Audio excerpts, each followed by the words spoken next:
आदि शक्ति, अनादि स्वरूपा, ब्रह्मांड की नियंत्रिका और काल की गति को मोड़ने वाली माँ भगवती की गुप्त क्रीड़ाओं का पर्व है गुप्त नवरात्रि।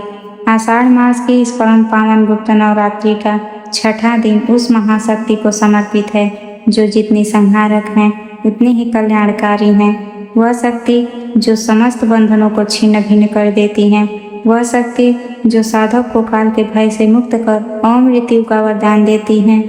जी हाँ, आज हम बात कर रहे हैं 10 महाविद्याओं में से छठी और परम प्रतापी महाविद्या माँ त्रिपुर भैरवी की। भक्तों, गुप्त नवरात्रि की साधना अत्यंत रहस्यमय और तीव्र मानी जाती है।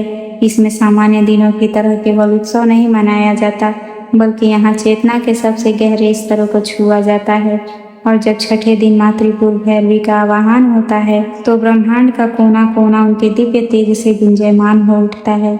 आज के इस विशेष वीडियो में हम माँ त्रिपुर भैरवी के स्वरूप की मीमांसा करेंगे, उनके प्राकट्य की उन 3 दिव्य और विस्तृत कथाओं को सुनेंगे जो सामान्यतः सुलभ नहीं हैं, और साथ ही जानेंगे उनके पूजन और तांत्रिक साधना की वह गुप्त विधि जिसे संपन्न कर साधक अपने जीवन के हर शत्रु और बंधन पर विजय प्राप्त कर सकता है। इस यात्रा में अंत तक हमारे साथ बने रहिए, क्योंकि आज आपको चेतना के उस लोक का अनुभव होने वाला है जहाँ केवल सत्य और परम प्रकाश का वास है। भक्तों, सबसे पहले यह समझना आवश्यक है कि भगवती को त्रिपुर भैरवी क्यों कहा जाता है।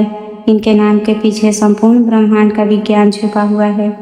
त्रिपुर का अर्थ है 3 पुर या 3 लोक, स्वर्ग, पृथ्वी और पाताल। हमारे सूक्ष्म शरीर के भीतर भी 3 मुख्य अवस्थाएं होती हैं, जागृत, स्वप्न और सुषुप्ति। हमारे भीतर प्रवाहित होने वाली 3 मुख्य नाड़ियां ईड़ा, पिंगला और सुषुम्ना भी त्रिपुर का ही प्रतिनिधित्व करती है। इन तीनों पुरों पर, इन तीनों अवस्थाओं पर जिनका पूर्ण आधिपत्य है, जो इनके आदि और अंत की स्वामिनी हैं, वे ही त्रिपुर हैं। और भैरवी शब्द बना है भय और रव से।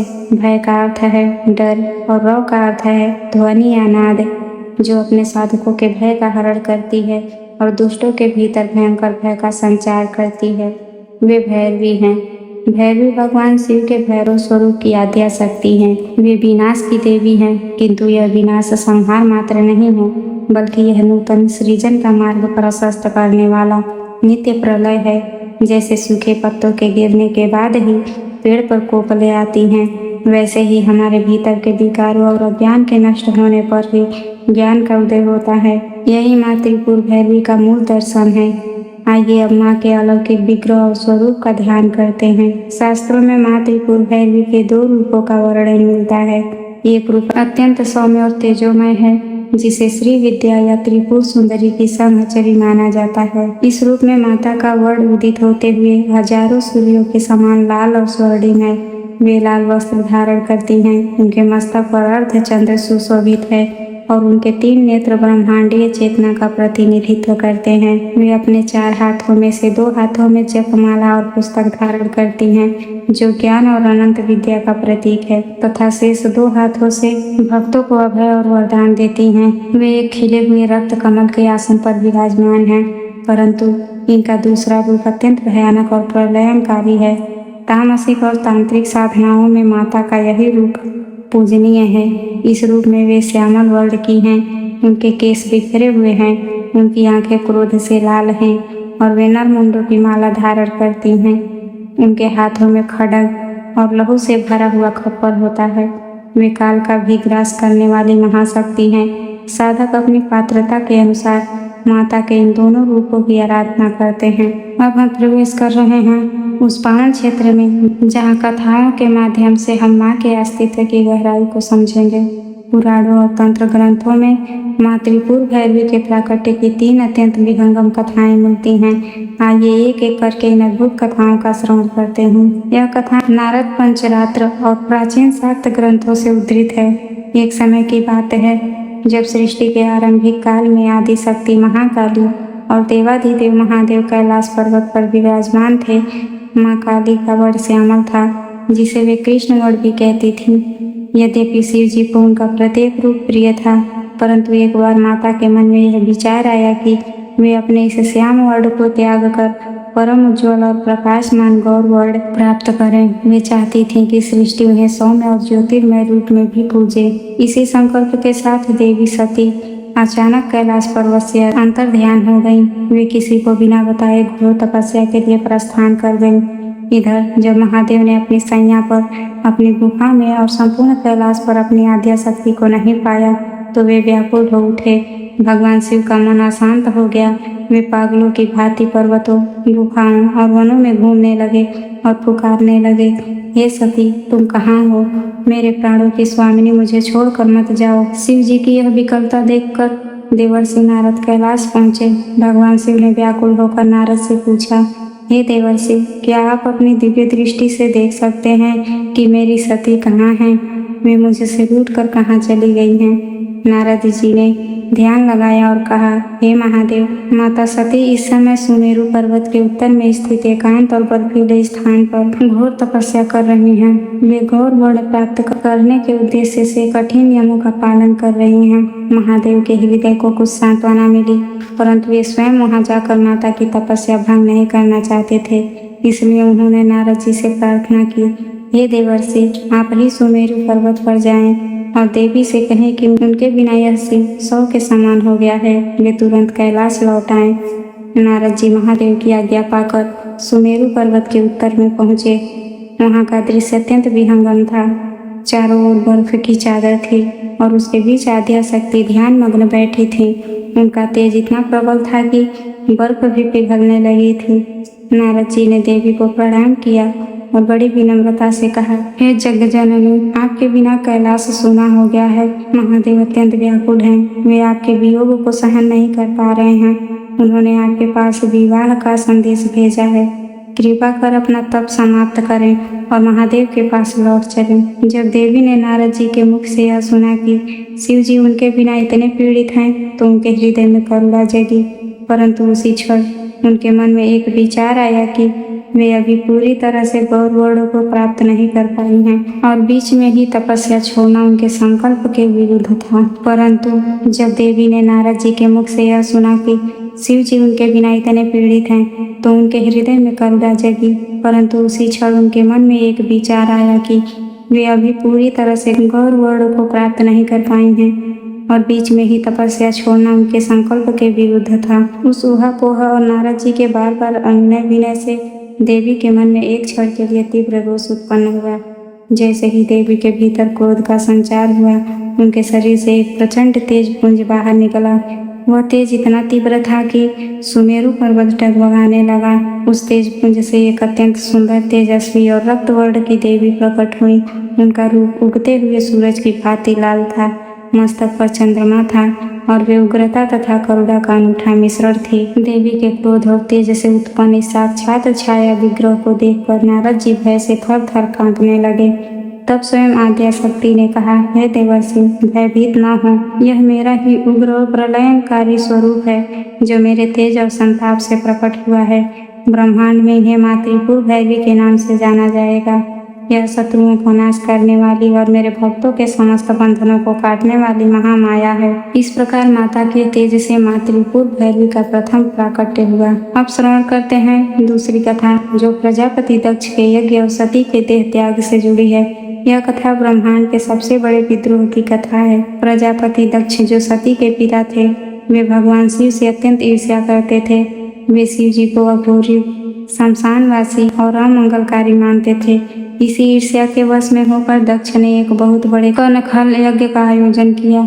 इस यज्ञ में उन्होंने तीनों लोकों के देवी देवताओं, ऋषियों, गंधर्वों और यक्षों को आमंत्रित किया, किंतु जानबूझकर अपनी पुत्री सती और दामाद भगवान शिव को आमंत्रण नहीं भेजा। जब सती को आकाश मार्ग से जाते हुए देव विमानों को देखकर पता चला कि उनके पिता के घर इतना बड़ा उत्सव हो रहा है तो उनका मन वहां जाने के लिए व्याकुल हो उठा। उन्होंने महादेव से कहा, हे स्वामी, मेरे पिता के यहाँ यज्ञ है। पुत्री को पिता के घर जाने के लिए किसी आमंत्रण की आवश्यकता नहीं होती। कृपा कर मुझे वहाँ जाने की अनुमति दें। परंतु महादेव त्रिकालदर्शी थे। वे जानते थे कि वहाँ सती का अपमान होगा। शिव जी ने गंभीर स्वर में कहा, हे देवी, बिना आमंत्रण के वहाँ जाना अनुचित है। दक्ष मुझसे द्वेष करते हैं। यदि तुम वहाँ जाओगी तो तुम्हें अपमान सहना पड़ेगा। और वह अपमान मरण तुल्य होगा। इसलिए मेरा आग्रह है कि तुम वहाँ न जाओ। सती का स्वभाव जिद्दी था। वे महादेव के वचनों से असहमत थी। उन्होंने सोचा कि महादेव शायद जानबूझकर उन्हें रोक रहे हैं। बार बार मना किए जाने पर सती का क्रोध भड़क उठा। उनके मन में विचार आया कि महादेव शायद मेरी वास्तविक शक्ति को भूल गए हैं। वे मुझे केवल एक साधारण और अबला स्त्री समझ रहे हैं। उसी क्षण सती का सौम्य रूप भयानक होने लगा। उनका शरीर काला पड़ गया, आंखें दहकते अंगारों की तरह लाल हो गई और उनके अट्टहास से 10 दिशाएं कांपने लगी। भगवान शिव ने जब सती का यह रौद्र रूप देखा तो वे चकित रह गए। उनके मन में भय का संचार हुआ और वे वहां से दूर भागने लगे। महादेव को पलायन करते देख देवी सती ने निश्चय किया कि वे महादेव को अपनी अनंत शक्ति का दर्शन कराएंगी। सती ने अपने एक शरीर से 10 अलग अलग रूपों को प्रकट किया और भगवान शिव को 10 दिशाओं से घेर लिया। ये 10 रूप ही 10 महाविद्याएं कहलाएं। जब भगवान शिव घबराकर दक्षिण दिशा की ओर भागे तो अचानक उनके सामने एक अत्यंत भयानक, उग्र और प्रचंड रूप प्रकट हुआ। लाल वस्त्र पहने, गले में मुंडों की माला डाले, अपने हाथों में जपमाला और पुस्तक के लिए जो देवी खड़ी थी वे कोई और नहीं बल्कि माँ त्रिपुर भैरवी थी। शिव जी ने भयभीत होकर पूछा, हे देवी, तुम कौन हो और क्यों मेरा मार्ग रोक रही हो? तब माँ त्रिपुर भैरवी ने अट्टहास करते हुए कहा, हे शिव, भयभीत न हो। मैं आपकी आद्य शक्ति सती की ही एक महाविद्या हूँ। मैं दक्षिण दिशा की स्वामिनी हूँ। मेरे इस रूप का प्राकट्य आपके अहंकार और अज्ञान को नष्ट करने के लिए हुआ है। इसके बाद सती ने शिव जी को अपनी 10 शक्तियों का परिचय दिया और शिव जी ने माता की अनंत महिमा को स्वीकार किया। इस दक्षिण दिशा की रक्षक के रूप में माँ त्रिपुर भैरवी का प्राकट्य हुआ। तीसरी कथा देवी के युद्ध कौशल और दुष्टों के संहार से जुड़ी है। ललिता उपाख्यान और दुर्गा सप्तशती में माँ त्रिपुर भैरवी के युद्ध कौशल का विस्तार से वर्णन मिलता है। जब भंडासुर नाम के एक महाभयानक दैत्य ने देवताओं को पराजित कर स्वर्ग पर अधिकार कर लिया, तब माँ ललिता त्रिपुर सुंदरी ने उसका वध करने के लिए अवतार लिया। भंडासुर के पास एक विशाल सेना थी जिसका नेतृत्व उसके अत्यंत क्रूर सेनापति और उसके पुत्र कर रहे थे। युद्ध भूमि में जब भंडासुर की सेना ने देवी की सेना को घेर लिया, तब माँ ललिता की सेनापति के रूप में माँ त्रिपुर भैरवी, जिन्हें कुछ ग्रंथों में बाला त्रिपुर सुंदरी या भैरवी के रूप में संबोधित किया गया है, रथ पर सवार होकर युद्ध भूमि में उतरी। माँ त्रिपुर भैरवी का युद्ध कौशल अद्भुत था। उन्होंने अपने धनुष से ऐसे बाण छोड़े जिससे आकाश में अग्नि वर्षा होने लगी। भंडासुर के प्रतापी सेनापतियों कुटिलाक्ष और विसंग ने जब देवी पर आक्रमण किया तो माँ त्रिपुर भैरवी ने एक भयानक गर्जना की। उनकी उस गर्जना मात्र से ही असुरों के आधे सैनिकों के हृदय फट गए।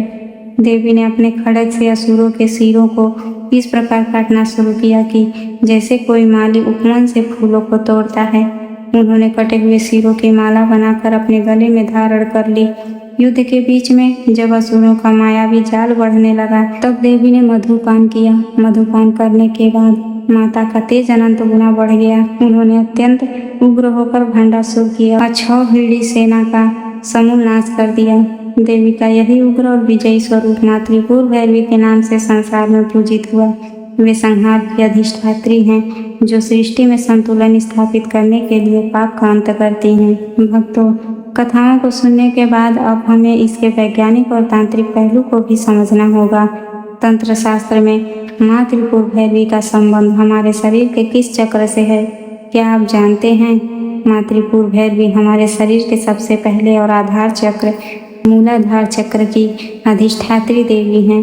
मूलाधार चक्र वह स्थान है जहाँ हमारी कुंडलिनी शक्ति 3.5 कुंडल मारकर सोई हुई अवस्था में रहती है।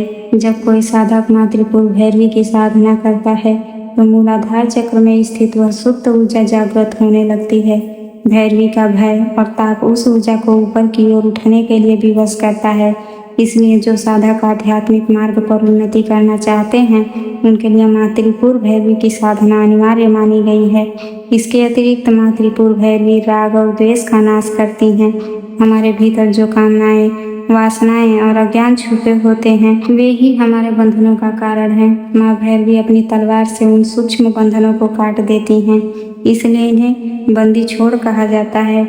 चाहे वे बाहरी कारागार के बंधन हो या मन के भीतर के विकारों के बंधन, माँ की शरण में जाते ही सब छिन्न भिन्न हो जाते हैं। तो भक्तों, यह थी आषाढ़ गुप्त नवरात्रि के छठे दिन की अधिष्ठात्री महाविद्या मातृपुर भैरवी की संपूर्ण गाथा और साधना का विधान। मातृपुर भैरवी केवल एक देवी नहीं है, वे हमारे भीतर की वह अग्नि है जो अज्ञान को जलाकर भस्म कर देती हैं। यदि आपके जीवन में अत्यधिक संघर्ष है, यदि आप कोर्ट कचहरी के मामलों से परेशान हैं, या यदि आपको अकारण ही कोई अज्ञात भय सताता रहता है, तो इस गुप्त नवरात्रि में मातृपुर भैरवी का आश्रय अवश्य लें। वे करुणामयी माँ हैं, अपने बच्चों को कभी निराश नहीं करती। माँ भगवती की असीम अनुकंपा आपके और आपके पूरे परिवार पर सदा बनी रहे। आप सभी के भीतर बैठी हुई उस दिव्य चेतना को मेरा सादर नमन। तो प्रेम से बोलिए मातृपुर भैरवी की जय, आदि शक्ति महामाया की जय। अब हम चर्चा करेंगे उस गुप्त और अत्यंत प्रभावशाली पूजन विधि की, जिसे आषाढ़ गुप्त नवरात्रि के छठे दिन संपन्न किया जाना चाहिए। कृपया इस विधि को ध्यानपूर्वक सुने और चाहे तो इसे नोट कर लें। यह गुप्त नवरात्रि है। इस दिन की पूजा मुख्य रूप से निशिता काल यानी मध्य रात्रि 11 बजे से 1 बजे के बीच में करना सबसे अधिक फलदायी माना जाता है। परंतु यदि आप गृहस्थ हैं और रात्रि में पूजा नहीं कर सकते, तो सुबह के समय भी शांत चित्त होकर इसे कर सकते हैं। आवश्यक पूजन सामग्री होनी चाहिए। मातृपुर भैरवी का चित्र, मूर्ति या भैरवी यंत्र, लाल रंग का ऊनी या सूती आसन, पूजा की चौकी और उस पर बिछाने के लिए लाल रेशमी कपड़ा, तांबे का कलश और गंगा जल, लाल चंदन, कुमकुम और सिंदूर, लाल फूल विशेषकर गुड़हल या लाल गुलाब, शुद्ध घी का दीपक और धूप बत्ती, नैवेद्य के लिए अनार, लाल रंग की मिठाइयाँ या हलवा, जप के लिए लाल मूंगे की माला या रुद्राक्ष की माला। पूजा प्रारंभ करने से पहले स्नान कर स्वच्छ लाल वस्त्र धारण करें। अपने पूजा घर को अच्छी तरह साफ कर लें। उत्तर या पूर्व दिशा की ओर मुख करके आसन पर बैठें। सबसे पहले अपने ऊपर और पूजा सामग्री पर गंगा जल छिड़क कर पवित्र करें। इसके बाद अपने दाहिने हाथ में थोड़ा जल, अक्षत, पुष्प और एक सिक्का लेकर संकल्प लें। संकल्प में अपना नाम, गोत्र, स्थान और अपनी मनोकामना जैसे शत्रु बाधा से मुक्ति, कर्ज से मुक्ति या आध्यात्मिक उन्नति बोलकर जल को भूमि पर छोड़ दें। चौकी पर लाल कपड़ा बिछाएं और उस पर मातृपुर भैरवी की तस्वीर या यंत्र स्थापित करें। साथ ही भगवान गणेश और भगवान शिव का स्मरण करें, क्योंकि भैरवी की पूजा शिव जी की अनुमति के बिना अधूरी मानी जाती है। घी का दीपक जलाएं और धूप प्रज्वलित करें। दीपक का पूजन करें और कहें, हे दीप देवता, आप मेरी पूजा के साक्षी हैं। जब तक मेरी पूजा पूर्ण न हो, तब तक आप स्थिरता पूर्वक जलते रहें। हाथ में लाल फूल लेकर मातृपुर भैरवी का ध्यान करें। उनके स्वरूप का मानसिक चित्रण करें, जो उगते हुए हजारों सूर्यों के समान लाल कांति वाली हैं, जो लाल रेशमी वस्त्र और मुंडों की माला धारण करती हैं, जिनके स्तनों पर लाल चंदन का लेप है, जो अपने 4 हाथों में जपमाला, पुस्तक, अभय और वर मुद्रा धारण करती हैं, जिनके 3 नेत्र हैं और जिनके मस्तक पर चंद्रमा का मुकुट सुशोभित है। ऐसी मातृपुर भैरवी का मैं ध्यान करता हूँ या करती हूँ। ध्यान के बाद हाथ का फूल माता के चरणों में अर्पित कर दें। माता को अपने हृदय में और उस प्रतिमा में आमंत्रित करें। जल अर्पित करें। गंगा जल या पंचामृत से प्रतीकात्मक स्नान कराएं। माता को लाल रंग की चुनरी और श्रृंगार सामग्री, सिंदूर, चूड़ी, बिंदी अर्पित करें। लाल चंदन का तिलक लगाएं और कुमकुम मिश्रित अक्षत चढ़ाएं। लाल गुड़हल के फूलों की माला पहनाएं। धूप और दीप से आरती की तरह घुमाकर दर्शन कराएं। अनार के दाने या हलवे का भोग लगाएं। अब माता के सिद्ध बीज मंत्र का जाप करना है। अपने हाथ में लाल मूंगे की माला लें। माला को गोमुखी में रखें और अपने हृदय के पास रखकर मंत्र का स्पष्ट शांत स्वर में जाप करें। मातृपुर भैरवी का परम शक्तिशाली महामंत्र ओम ह्रीम भैरवी क्लौम ह्रीम स्वाहा। इस मंत्र का कम से कम 3 या 5 माला जाप अवश्य करें। यदि आप विशेष अनुष्ठान कर रहे हैं तो 11 माला का जाप करें। यह मंत्र आपके भीतर छिपे हुए डर को नष्ट कर देगा और आपके शत्रुओं को शांत कर देगा। भैरवी गायत्री मंत्र, यदि आप चाहें तो इस गायत्री मंत्र का भी एक माला जप कर सकते हैं।